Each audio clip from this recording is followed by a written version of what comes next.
All right, so the ELD inspection process at roadside. The FMCSA wants the primary method for an ELD inspection to be a data transmission. And that's very different than show me your logs. Even if you have an AOBRD, it is show me your screen. But the primary method for these ELD inspections starting in December will be, we want a data transmission. So ELDs are required to have at least one data transmission type, either local transfer or electronic transfer.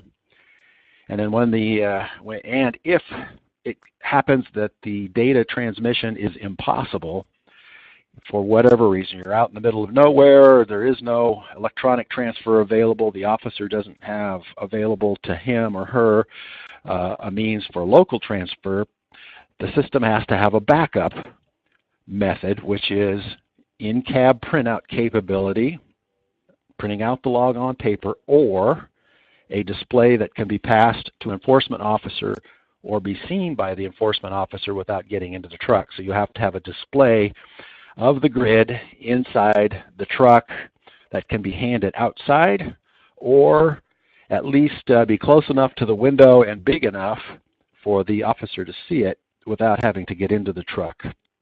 The officers cannot get into the truck. So that's the backup method if data transmission isn't possible. So let's talk a little bit more about data transmission.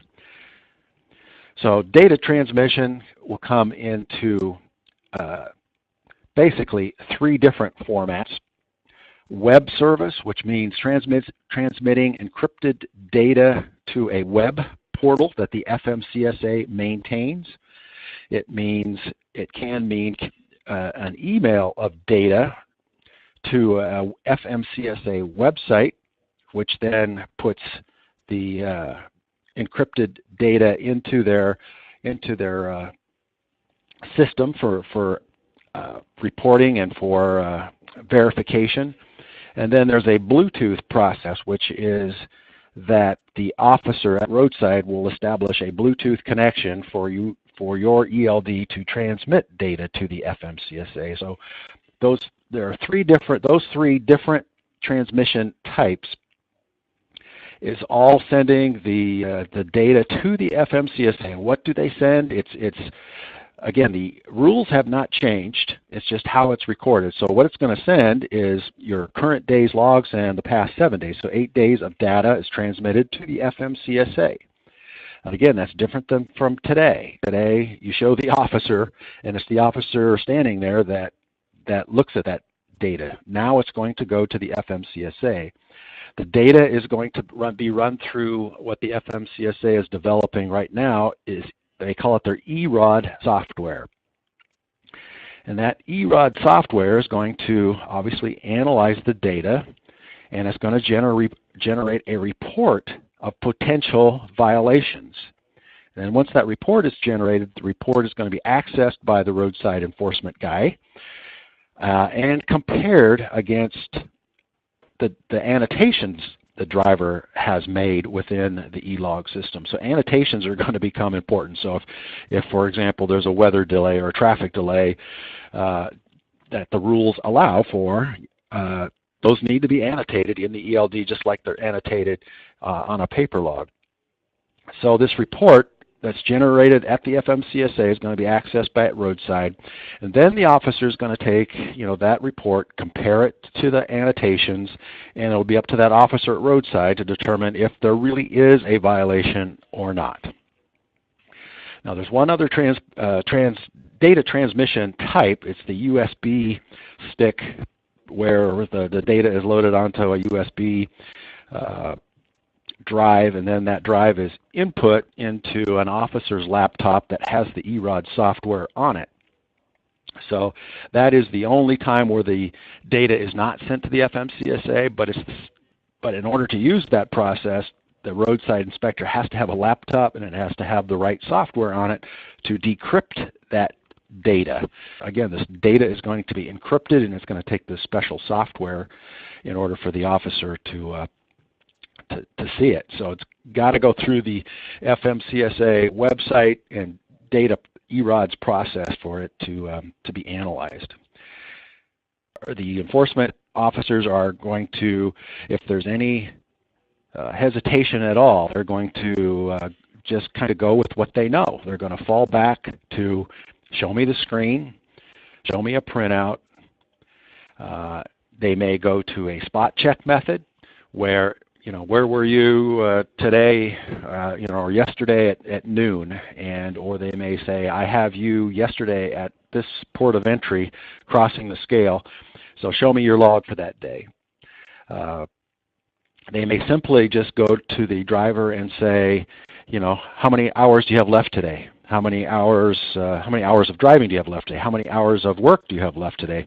Where are you at with your weekly totals in hours? Just as a test to see if the driver really knows the device. If the driver can't easily explain that, the officer is going to have to dig deeper. So having the drivers really know about their device and being able to talk the talk at roadside will really help them avoid violations and those landmines that those violations can cause. So I think with that, I'll turn it over to Tony, our former DOT roadside inspector, who will, I guess, lead us through some of the personal conveyance landmines. So Tony, take it away. All right. Thank you, Dave. So like Dave said, I'm going to be talking about, start off with talking about personal conveyance. It's what we see, FMCSA, roadside inspectors, and Glowstone, what we kind of feel is going to be one of the bigger loopholes for the ELDs. So in personal conveyance, the intent of personal conveyance from FMCSA's perspective, or what they feel that personal conveyance is it's allowing the driver to use the company's vehicle for personal use. So you need to get to a restaurant, a store, lodging, something along those lines, to use that for your personal use. The one key thing that I always try to explain to companies is it should not benefit the company in any way. The use of the commercial motor vehicle shouldn't benefit the company in any way. So if you think of it like that, if you're using the vehicle, I've received lots of phone calls asking what personal conveyance might be. I've had calls where the driver said, can I use personal conveyance to get the truck to a garage for repairs, to get a tire fixed? And no, you cannot use that because that would be benefiting the company. So anything that you would normally do on duty, not driving or in the drive time, can't be used as personal conveyance. So that's where the challenge comes in determining when the driver is using personal conveyance as opposed to actually is the company benefiting. So it's going to be a challenge for both the company and DOT to determine that. There's a couple situations that are specifically talked about in the interpretations of the FMCSRs, and that is driving from terminal to normal work reporting location and then back, from home to your terminal or your normal work reporting location and then back home. Example of that is a company locally around here drives their truck to a certain location, they drop the trailer off, and then they use the truck and bobtail home, which is about 10 miles from there, and then bobtail back when they're going to start their next. And that would definitely qualify for personal conveyance. Another thing is the short-term trips for a driver en route, and that's, again, like you don't want to sleep in your sleeper, or you don't have a sleeper, you use the truck to drive to lodging, go to a restaurant, go to a grocery store. If you're going to a grocery store, though, you want to make sure, and I've seen this in the past in inspections, you want to make sure that if you purchase something at a store, you're not purchasing additional items or items that you would normally buy or use for the truck. So don't go there and buy, some groceries and then throw in some windshield wipers or antifreeze or something like that and have it on the receipt, because when the DOT officer sees that receipt at a roadside inspection and you're going to say that I was using personal conveyance, they're going to say, but you should have been on duty not driving at this time, or you were actually driving and benefiting the company by buying items for your vehicle. So then personal conveyance, to qualify for personal conveyance, the vehicle must be unladen. Drop your trailer if it's loaded and use the bobtail if you can. You can't have a load on the truck when you're using it for personal conveyance. The movement has to be of short or reasonable distances, is the way that DOT says it in the regulations. They call it reasonable distances. And they say it kind of vague like that, and it's a gray area, but it's also to not put a mileage on the amount of distance that you can go, because personal conveyance in a metro area is going to be a much shorter distance than personal conveyance out in a rural area or in the middle of nowhere where there's not a city around. So the personal conveyance may be a little bit longer distance to get to the city or a restaurant or lodging or something like that.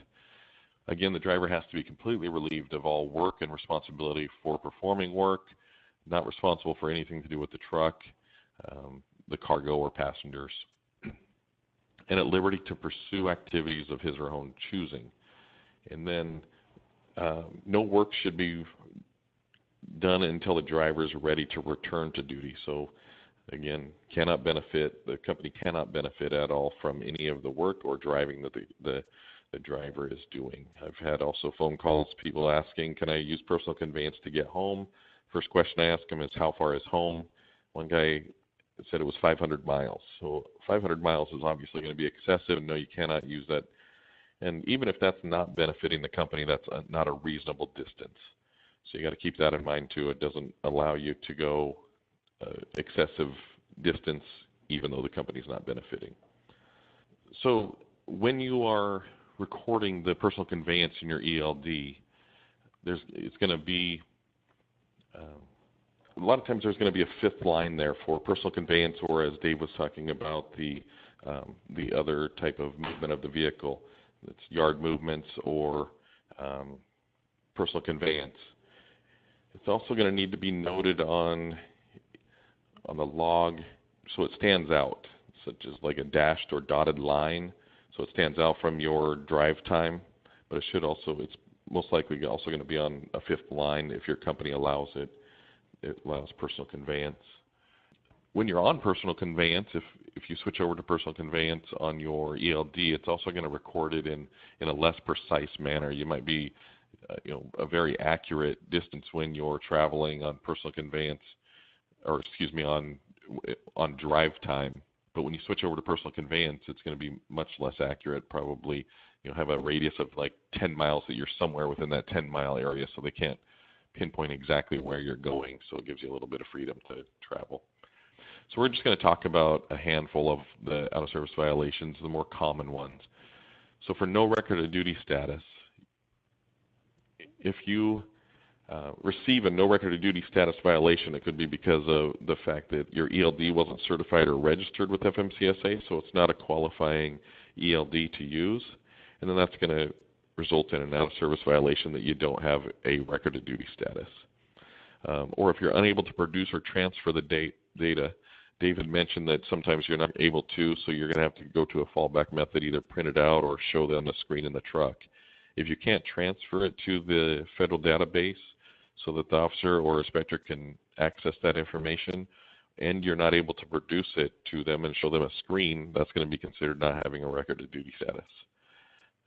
And then also failing to repair or replace a malfunctioning ELD within 8 days. Currently, the rule says that if you have a malfunctioning automatic on-board recording device, there's no set date or amount of time that you have to replace that in. But with the new rule coming with the ELD, you can only have fall back to paper logs for a period of 8 days, and then you're going to have to repair or replace that ELD that's malfunctioning. So the most that you can use paper logs is going to be for 8 days. And then failing to log into the electronic login device. Obviously, if you didn't log into it and you're not recording your hours under your login, that's also going to be not having a record of duty status. And the last one for this is going to be failing to have the electronic login device in a vehicle that's requiring one. So there are some exemptions from vehicles that are not going to be required to have one. But if you don't meet any of those exemptions and you still don't have an ELD in your vehicle, then you're going to most likely receive that violation for not having a record of duty status. So the next one is false logs with an ELD. And basically I see that happening when people are using personal conveyance or yard movements when it's not appropriate to be using them. When you should, trying to extend your day out, when you should be on the drive time, you're benefiting the company and you're using personal conveyance or yard movement. That's going to result in a false log and most likely place you out of service for false log. And then the next one, the previous 7 days of logs.